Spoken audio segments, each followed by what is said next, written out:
ज़िला कसूर चूनिया के अंदर तशरीफ़ लेके आई और उन्होंने चूनिया को और ज़िला कसूर को, तो कसूर शहर को उन्होंने पहले से शामिल किया हुआ था और उन्होंने ज़िला कसूर के तमाम अहम शहर ख़ास तौर पर चूनिया को सेफ़ सिटी प्रोजेक्ट के अंदर शामिल करने का जो ना वो ऐलान किया था, जिसमें वज़ीर आला पंजाब और वज़ीर कानून और वज़ीर दाखिला राजा बशारत साहब वो पेश थे। मगर उस पर अमल दरामद इस वाक़े को तकरीबन 2 साल से ज़्यादा अरसा गुजर गया है, मगर उस पर अमल दरामद की कोई सूरत अभी नज़र नहीं आ रही। चोरी डकैती बिल्कुल मामूल बन चुका है। कार मोटरसाइकिल की चोरी जो है वो एक मामूल बन चुका है। डाकू दिन दिहाड़े लोगों के घरों में जाकर घुस जाते हैं, उनसे उनका माल लूट लेते हैं, उनको तशद्दुद का निशाना बनाते हैं।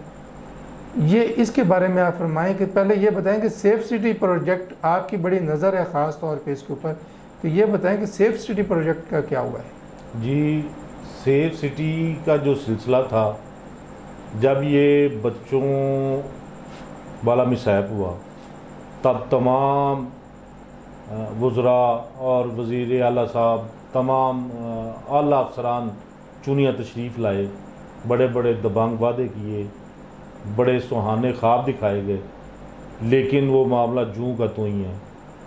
क्या उसके बाद यहाँ कोई वाक़यात नहीं हुई? बेशुमार वाक़यात हुए, उससे बड़े हैं, काम नहीं हुए। क्या वजह है? उसकी वजह ये है कि लोगों को जो गलत करता है उनको सज़ा नहीं मिली। जब इन लोगों ने जहाँ पर तफ्तीश शुरू की, कई चीज़ें इनके सामने आईं, इन लोगों ने उन लोगों को क्यों नहीं टच किया? वो लोग आज भी सेफ हैं। बिल्कुल सही, ठीक है।